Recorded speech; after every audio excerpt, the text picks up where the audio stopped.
සුබ දවසක් ඔබලා සියලු දෙනාටම SL Sewing Machine YouTube නාලිකාවෙන් ඔබ සැම සාදරයෙන් පිළිගන්නවා. මම අද ඔයාලට කියලා දෙන්න යන්නේ සෝජි මැෂින් එකක් අලුතෙන් සවි කරගන්නේ කොහොමද කියලා. අපි මුලින්ම සවි කරගන්න ඕනේ යට කොටස, ඒ කියන්නේ ප්‍රේම් එක. ප්‍රේම් එකත් එක්කම බෝඩ් ලෑල්ල තමයි මුලින්ම අපි සවි කරගන්න ඕනේ. ඒකේ වීඩියෝ එකක් තමයි මම ඔයාලට කියලා දෙන්නේ.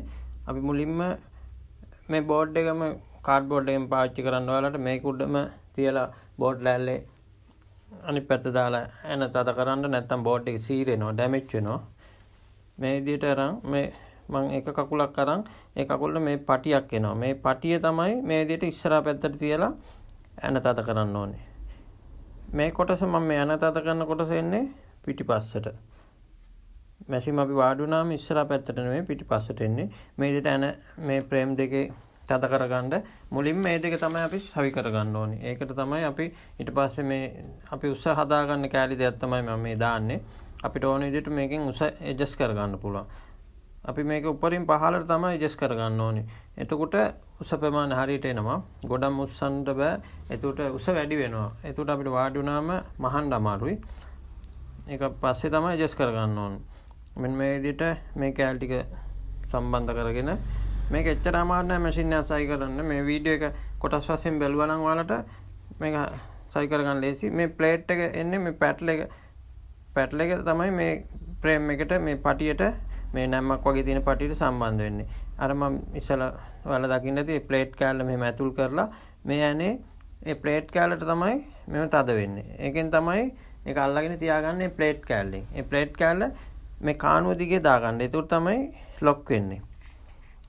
ඊට පස්සේ මේකේ මේ කැස්ට් ඔයිල් එකක් තමයි ඇවිල්ලා තියෙන. අනිත් ඒවා නම් ඇනේ ඉන්නේ. මේකේ කැස්ට් ඔයිල් එකක් තියෙන්නේ. කැස්ට් ඔයිල් එක සම්පූර්ණයෙන්ම යටටම කරකවලා බස්සන්න. සම්පූර්ණයෙන්ම එකක් භාගයට අනිත් එක යටටම දාන්න එපා. ඒක උඩ බෝඩ් ලෑල්ල තිබ්බම බෝඩ් ලෑල්ල එක පැත්තක් උස එක පැත්තක් පහත් වෙනවා. එහෙම වුණාම බැලන්ස් නැහැ. මේ විදිහ සම්පූර්ණයෙන්ම නට් එක කරකවලා දාලා පහළටම දාලා නට් එක දාන්න. නට් එක දාන අතරේ මේ කොළපාට කෑල්ල ගලවන්න එපා. කොළපාට කෑල්ල තියෙද්දි තමයි දාගන්න ඕනේ. කොළපාට කෑල්ල නැත්නම් පස්සේ මේව කරොත් අපිට මේ දාගන්න බෑ. මේ කොළපාට රබර් කෑල්ල. මේ විදිහට ටේප් එකෙන් මැන ගන්න. මේ පැත්ත ගන්න ඕනේ 3.5ක්.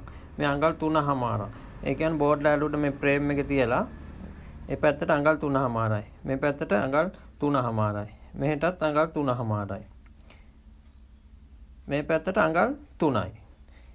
ඒ විදිහට මාක් කරගන්න. ඊට පස්සේ අනිත් පැත්ත කෑල්ල ලොකු ප්‍රමාණයක් එන්නේ. ඒ පැත්ත අඟල් 14ක් එනවා. ඒ කොටස. ඒ විදිහට හරියට මැන ගන්න. එකල පෑනින් මාක් කරගන්න ඔයාලා. ටේප් එකෙන්. නැත්තම් බෝඩ් ලෑල්ල වෙනස් වුණාම මේ බෙල්ට් එක හරියට අපිට මෝටරෙන් දාගන්නත් බෑ. එක පැත්තක් ඇදයි, එක පැත්තක් සමානව නැහැ. එහෙම වුණාම හරියන්නේ නැහැ. ඒක නිසා හරියට ටේප් එකෙන් මැනගෙන තමයි බෝඩ් ලෑල්ල සිදුරු කරන්න ඕනේ. මේ විදිහට පෑන් එකකින් මාක් කරලා පොඩි නියනක් ගන්න. පොඩි නියනක් හරි උලක් හරි අරන් සාමාන්‍යයෙන් සිදුරු කරන්න. ගොඩක්ම සිදුරු කරන්න එපා. ඒකල පොඩි ඇන හතරක් තමයි මේකට එන්නේ.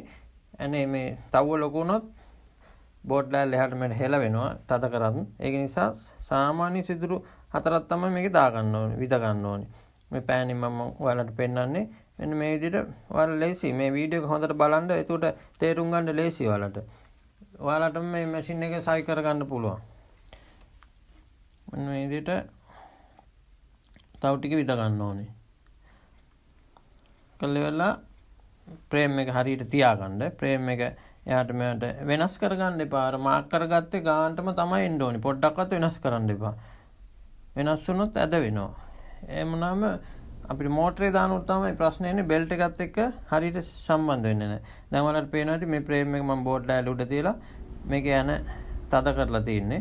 මේ ගානට තමයි එන්න ඕනේ. ඔයාලට පේනවා ඇති මැනලා ටේප් එකෙන් ගත්ත ගාන ඒ ගානට තමයි තියෙන්නේ. ඊට පස්සේ මේක අපි අනිත් පැත්ත දාලා මේ කැස්ට් ඔයිල් වල එන මේ අඬුවෙන් තමයි මේ ඇතුළට දාලා තද කර ගන්න පුළුවන්. යතුරක් දාලා බෑ. ඒකල මේ කැස්ට් ඔයිල් එක ලොක් කරගන්න. මේ එකල මේ යන ටික සම්පූර්ණයෙන්ම තද කරගන්න. ඒකට හරි. ඒ කොටස. ඉතිරි කොටස් මම පස්සේ දාන්නම්. මම මතක් කරනවා මගේ පේජ් YouTube channel subscribe කරන්න කියලා. ඒ වගේම like කරන්න, comment කරන්න, share කරන්න කියලා මම මතක් කරනවා. නැවත වීඩියෝ එකක් හමුවෙන තුරු ඔබලාට සුබ දවසක්.